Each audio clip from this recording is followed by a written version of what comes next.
Hello, everybody, and welcome to Bedford County Sports Live. It's the Coach Jud Dryden Show, and I'm Bill Anderson, your host. And, Coach, today's a good day for a coach's show. It's always a good day for a coach's show, but especially when there's a win behind it. And today's show, everybody, is brought to you, as always, by SLC Firearms inside Shelbyville Lumber, 917 North Main Street, 931-684-5731. The website you can Twitter up, slcfirearmsllc.com. Great website. You need to check it out. Once you walk into Shelbyville Lumber, Coach, what do you got to do? Is right turn? Right turn at Plumbing. And then there you are with Mike Matusik, Chris Cartwright, and the team running. Check them out. Coach, you go on the road. 34-22. Good win. Good. Any win's a good win. This one especially. It was. It's first time since I've been here that we won our opener. That's a big deal for us. And then to go up there and play like we did on defense and control the clock the way that we did on offense. And even though we had some miscues that I'm sure we'll talk about here in a little while. Oh, yeah. On special teams and things like that. Right. A few penalties, that should not have occurred that were good calls by officials. We were able to overcome a lot. We were resilient. Absolutely. We stayed focused on what was important in the moments, and we came away with the W. So I got to be happy. Let's start with the first offensive drive of the game. And I'm sure you all scripted some plays, but there was a nice mix of run, short passing, and moving the football, and it winds up with an RPO about the 8-yard where Steven takes it into the end zone.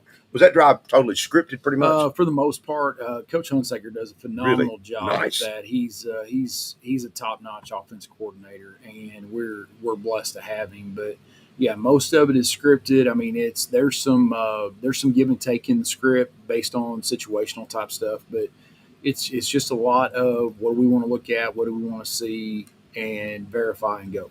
And so that's pretty much what he hangs his hat on in that first. So we're able to go on the road, get the nice 7-0 lead, come out on defense and look really good. Zion Bonner had a play or two. Nate Zimmerman, Brody Lavorne, they're swarming. Your kids are everywhere. They can't complete a screen. Yep. Really got to be proud of that defense. Oh, yeah. It's especially considering what happened to us last year.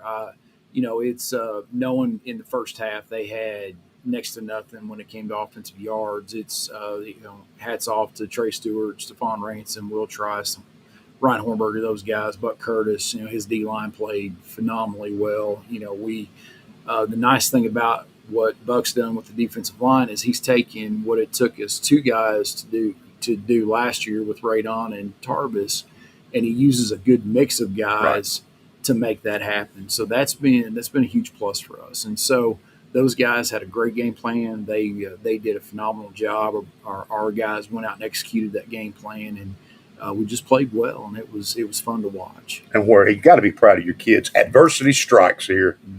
You have a couple of botch snaps or what have you. You have us kick a kickoff from the 7-yard line. I've never seen that before. You're not. But they scored 2 touchdowns and had less than 25 yards of total offense. Yeah, just mishaps. Mishaps. Bad snaps on the punt, and just to be honest, we were lucky to just be able to cover them up in that moment and give ourselves a chance. And so the defense responded well. Yes, we gave up a touchdown on one of them, but they still responded and took, I think, one of those. It took 4 downs to score, if I remember correctly. So they even in those hard moments, they were out and they played hard, came off the field. We fixed the issues, went back out, did it again, and so. There was a lot of the first game type things you run into. You look out, and on the first punt return, our starting quarterback is getting ready to return a punt. I about fell out of the chair, Coach. I'm like, I just had to turn around and look at Coach Hornberger and went, "Hey, what are we doing, man?" He goes, "My bad," and it was fixed. I mean, so it was just those moments like that. It's that first game. He's he took over for Coach Nunez this year, and it was his first game calling it, and so I don't expect those mistakes to ever happen again like that. I mean, because that's the process we use. We make a mistake, we learn from it, and he called a phenomenal game, special teams wise, after that. So, but something bad happens like that. A lot of teams, it cost them, not this much. Right. Even the penalties that we're kicking off from the 7. I was really impressed with the resilience of our kids. Yeah, these guys have a mindset that's just based in grit. They just take what they do and they continue to do it. And they understand that, a mistake or failure is part of a moment, but it doesn't define one moment. Doesn't define all the moments in a game, and they truly have really bought into that and operate from that, and that's been key. Let's talk about one more play, and then we're going to get to our special player of the game because we got 3 today. It's going to be really fun to watch the kids. But a really Bobo to Bobo touchdown pass, 2 brothers hooking up. Yeah. That could have gone bad, Coach. That could have been really bad, really fast. But I turned around and looked at Coach Stewart, and I was like, "Well, here we go, year 3. We finally get one of those to go our way instead of the other way." So I felt, in that moment, you can't help but feel a little bad for Coach Renshaw and those guys over at Siegel watching that happen. Because they sell out for the interception, and then William goes to the house. Lord knows we've been in that situation plenty. And it was something else. You just kind of watch it. Oh, wow. Okay. So here we go. And, you have preparation opportunity that puts you in a position. And so, and again, Steven learns from that mistake, even though it went, what I loved about him, there's a lot of kids out there that would do that, see it work, and then think, oh, well, it's all good. Again. Right. With him and with all of our guys, they recognize that was fortune and grace in that moment, and we've got to fix that. Heck of a play by William, though, to go down that sideline. And it was. And so that's how they operate, and you got to love them for it. All right. The boss man's getting something queued up for us. Shelbyville Lumber and Bedford County Sports Live. We have an offensive player of the week and a historic game for Robert Bailey. And we've got a clip we're going to play where we went out to the school and talked to Mr. Bailey about the ball game. And this is going to be a special edition. We're going to do this every week now. We're going to have the Coach Dryden Show, and this is brought to you by Shelbyville Lumber and the Bedford County Sports Live offensive player of the game, Mr. Bailey. I don't think anyone in this school history has ever run for 307 yards on 37 carries. How sore were you the next day? I was sore until I started stretching that morning. But then I got better, back in shape, ready for next week. Well, this week coming up, this Thursday here at home. Yeah, I was sore. How much defense did you play? I ain't played a lot of defense. I was main focus was offense that week. Yeah, main focus was offense though. Could you have carried it 40 times? Oh yes, sir, I could have. How much credit? Of course, I give you a world of credit, but you've got some offensive linemen in front of you that made some great blocks. But the second half, it just seemed like they didn't want to tackle you anymore. You had 107 yards the first half, and 200 the second. Mm-hmm. I'm gonna give a shout out to Caleb Smith and Chandler Cates. Yeah, I was running behind Chandler Cates on our dozer outside B gap, inside C gap, and that was open almost all night. Well, your award this week, show off what we've got here. It looks like a championship belt. What have you got there, Robert? It's a championship belt. I earned it. I guess I have player of the game. You played great, absolutely wonderful, and I'm sure your whole family's proud of you like we are. Yes, sir. Thank everybody that came out and supported us on TV, too. And it was nice to have a TV game. It was really, really outstanding. Now, tell me something. How much weight have you put on since last year? I think I put about 15 to 20. And all that's muscle, isn't it? Yes, sir, it is. Are you ready for Thursday night in a big game against Marshall County? Yes, sir. It's like a real big rival against us. They beat us my freshman year, and now my sophomore year, we beat them now. It's like 1-1 with me, so we're going to try to make it 2-1. Well, we're all so proud of you. 37 carries, 307 yards, and 3 touchdowns. I don't know what you could ever do for an encore on that one, but it really doesn't matter as long as we get the W. Yes, sir, it doesn't. All right, and here in just a minute, we're going to have Mr. LeBron Ransom on next, and we're going to do the Defensive Player of the Week. Well, that was a pretty good clip right there. 37 rushes, 307, got to be a school record. There was, David Thomas and I were talking about this too. There was one run in the second half where they've got the angle on him, and he hits a gear that you don't see a lot of kids hit. That I don't know if he knew he hit it, but he hit that gear, and it was special. He has been just phenomenal for us in the offseason. He's the only junior that's been elevated to our leadership council. He has slowly turned into a do as I do leader, which is going to allow him at some point to be a do as I say type leader for us. And in saying that, it's he epitomizes the I'm going to do it first mentality and show you how it needs to be done. And a lot of our guys are that way. It's just that right now we get to talk about Robert in that role, and he has come along in so many ways, maturity wise, physically, emotionally, mentally in the game. But I'll tell you, the focus that he brings and the intensity and intention of what he does, there's second to none. I mean, there's some that are equal to him in our program, but nobody more so. And it played out. And when he gives those shout outs to the offensive line, he fully understands that it takes those guys up there to allow him to do what he can do. And I see it every day in practice where he is encouraging them and he is working with them and he is trying to hone his craft so that he can take advantage of them as they hone theirs. He can't carry the ball 37 times a game, Coach. No, well, I mean, obviously he can. He can. I mean, so but I don't think for the whole season. That's not what we want for the season. No, and we're still early in development. We're still early in game planning and installs and all that. So things will open up over time.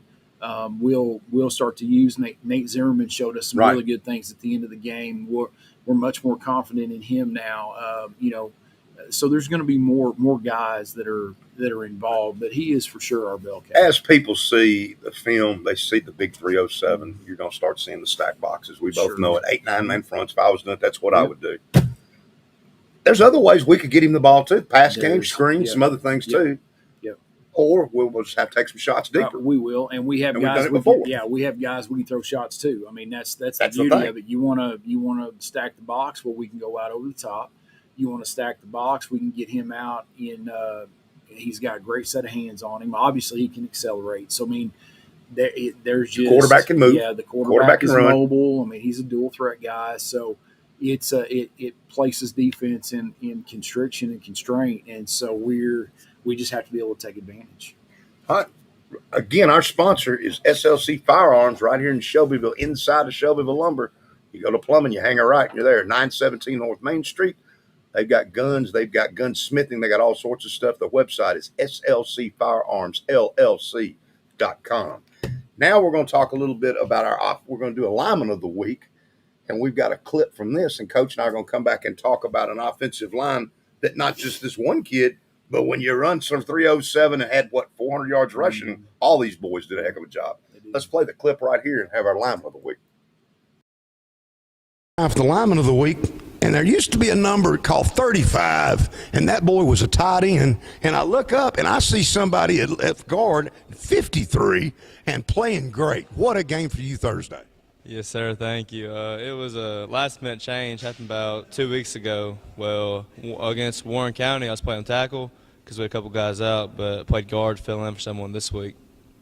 Well, you filled in quite nicely. What's the difference for you playing the position from tight end to guard? More physical, but one thing you can do, and I'm sure Coach Dryden knows this, he wants his linemen to be able to move and pull.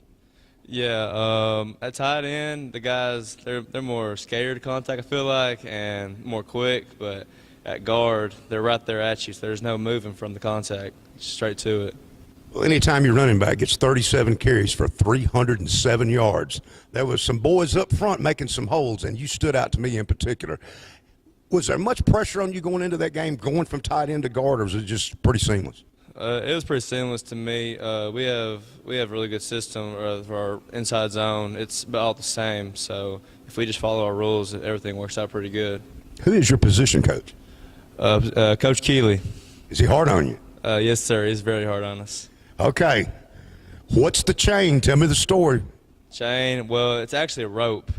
We haven't got it in yet, but it's basically there's a story he told us, and sum it all up. A guy fell down the cliff, and they had a rope, and they were holding on, and the only thing they were worried about was bringing that guy up with the rope, so it's just holding on one another, being linked in together.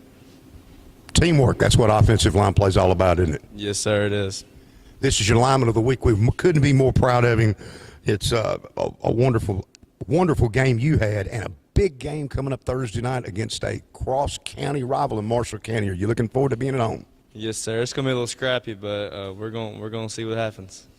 Thursday night, get out and support the Golden Eagles, and this is the Jud Dryden Show. We'll be back with Coach Dryden. But you boys, good job. Thank you. All right, that's brought to you by Bedford County Sports Live and Shelbyville Lumber, 917 North Main Street. Coach, kudos to your offensive line, Oh, all of them. Man, they Hard to pick one. Yeah, talk about Palmer in particular.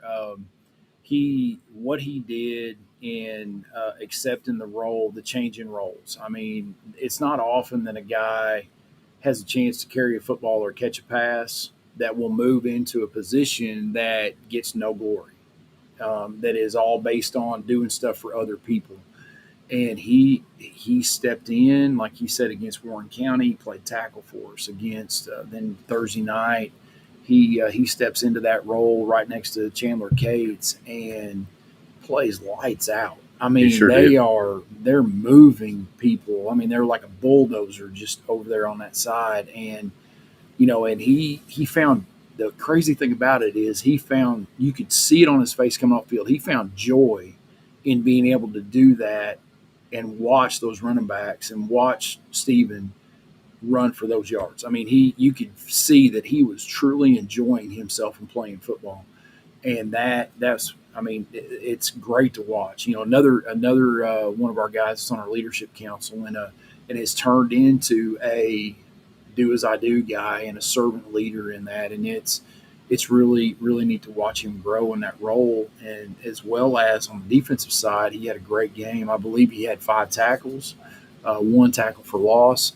So, I mean, he just played phenomenally amongst a group of guys that all played well. You could see guys like Blake Lay growing. I mean, it's his first varsity start as a sophomore. You could see him growing throughout the game. You could see Ian Matuski and Caleb Smith directing traffic as seniors. You saw Chandler Cates come into his own. I mean, it was fun to watch. And you got our new starting Y, Jackson Thim, who's a sophomore. He played really well. Brody Lavorne came in. Him and Brody playing inside linebacker and rotating at Y. So it was fun to watch those guys. Now, I say that looking back, it was fun to watch the film on them. I spend most games just irritated all night. So about something's always got me to where I can't really enjoy a moment, but it's pretty fun to watch them. And as the second half went on, we wore on them the second half.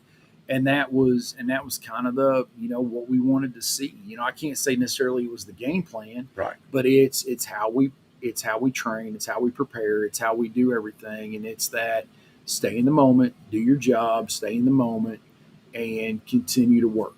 And so they would come off the field, they'd get coached up, they'd fix it, go out, and you could see the corrections taking place. And then other mistakes would be made, and they would come back, they would fix them, and you could see those corrections being made. And by the time we hit the second half, things were really starting to roll for us in that. And now we're going to move on to defense. And this may be I don't know how many total yards they had, but it was under 100. And I don't know how many snaps they had. But our Shelbyville Lumber Bedford County Sports Defensive Player of the Game is LeBron Ransom, a shutdown, lockdown corner. And here's LeBron.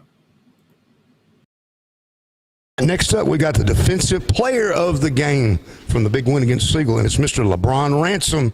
LeBron, you take away one side of the field. How did it feel to get back out there and play against Siegel? Sure, it felt great.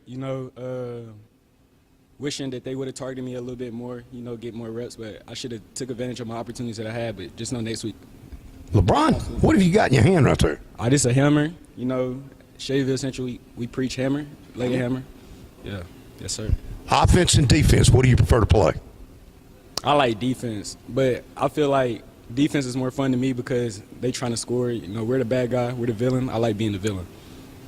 You don't mind hitting somebody, do you? Nah, I don't mind at all. You got a big game coming up this Friday night, or this Thursday night, rather. And I was watching that Marshall County film. They've got a really good receiver over there. And before we did this, you wouldn't know this receiver quite well. Yeah, I do know him quite well. I've been playing against him since about 6, 7. Not really a big matchup for me. LeBron, when did you first start playing football? How many years have you played football? 12 years. I started at 5. 5 years old. Wow.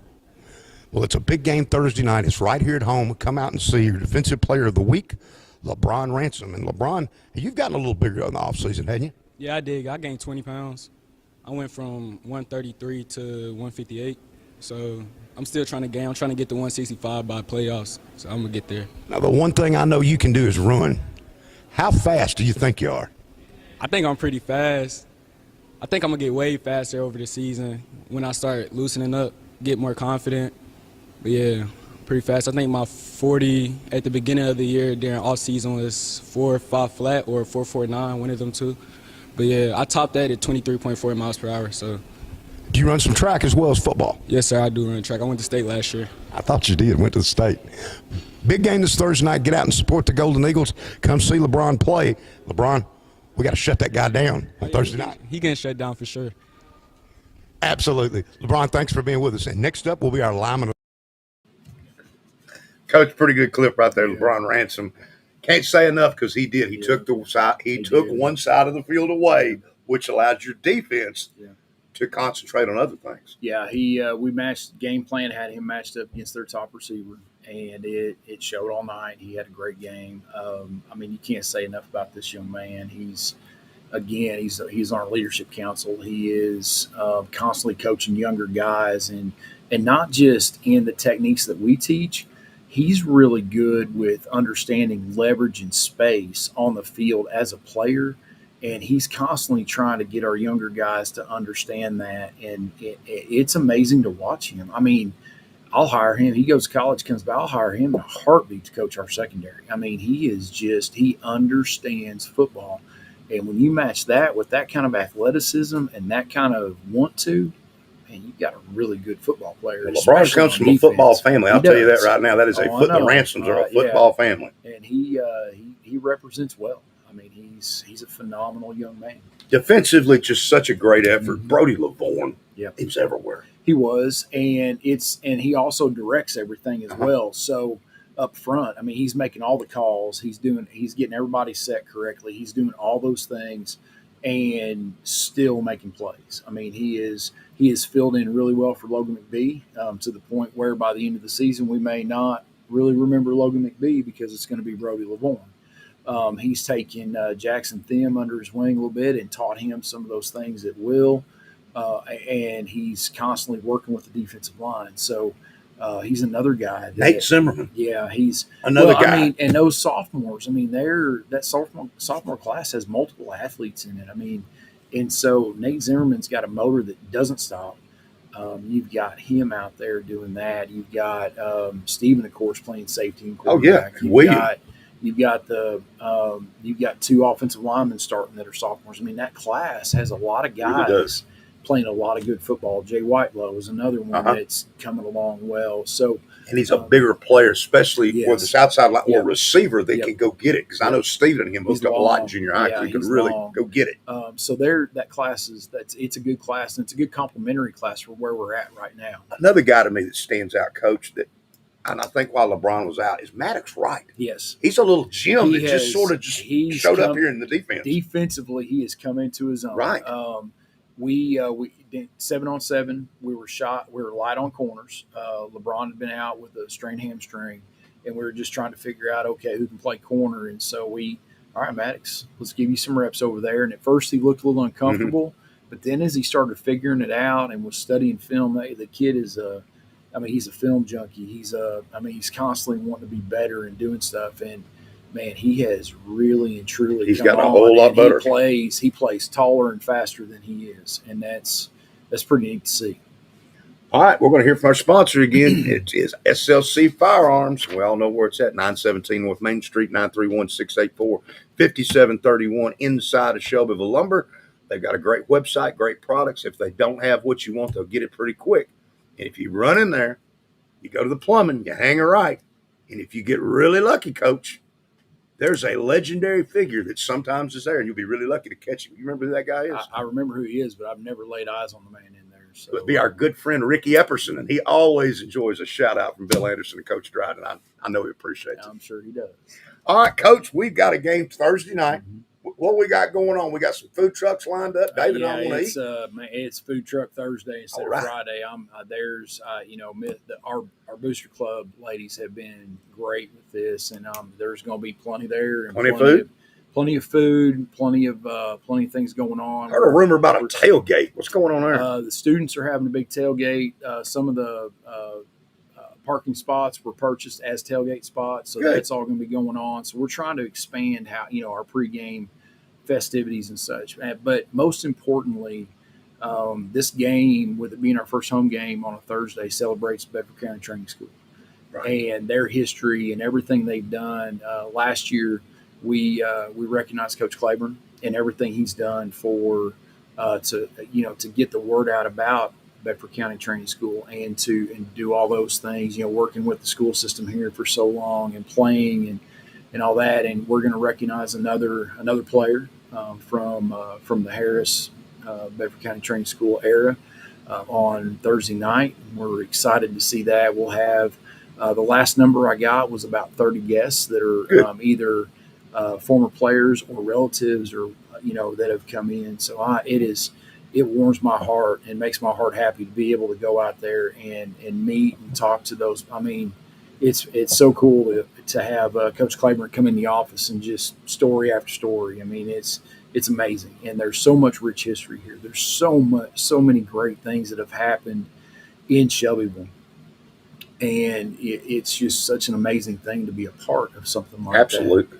So we're incredibly blessed and fortunate for everything we can do. As you prepare for Marshall County, of course, hearing from my good friend S. Todd Bobo and his boys, William and Stephen, both said in 7-on-7, Marshall County was about as good as anybody. They were. They're very, very good. But we're not playing 7-on-7 we're not Thursday playing night. 7-on-7, but that doesn't take away from how good they are. And so we're going to have to be on point. We're going to have to be focused on the game plan and what execution points we have, and we got to stay in the moment. Number 2, the receiver had, I think, 178 yards receiving, 2 touchdowns, and had a pick 6 in that game against Columbia that was probably the difference in the ball game. Yes.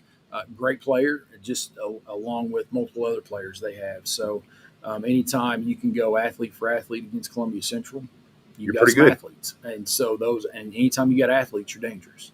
So we have to be prepared. We have our own athletes, but we've got to be prepared for. Comes down to the trenches too. Offensive line and the defensive line for us seem to be the strengths, especially early. Yep. And this is a game we're going to need them. Yes, we will, and there's no doubt about that. But again, Marshall County is well coached, and they have guys just like we do, and so it's we're in a lot of ways we seem to have become over the last couple of years mirror images of each other in some ways, and so it's a great game. I mean, anytime you can go line up and go head to head against one of the top 4A programs in Middle Tennessee, you take that opportunity and you get better from it. Absolutely. 7 o'clock? 7 o'clock. 7 o'clock this Thursday. Get out and support the Golden Eagles, the food truck. Come out and eat. Kids tailgating. It's going to be a big time out there, and support the Golden Eagles, Coach Dryden and the guys. And remember, next week, Shovel Lumber and Bedford County Sports Live, we're going to have 3 more players every week. Do the same thing we did, offensive player, defensive player, and alignment of the week. And we will be here next Tuesday again at 6 o'clock live for you. Hopefully, it will be another good day for a coach's show. Lord willing. Everybody get out and support Shelbyville. Kids need you, and we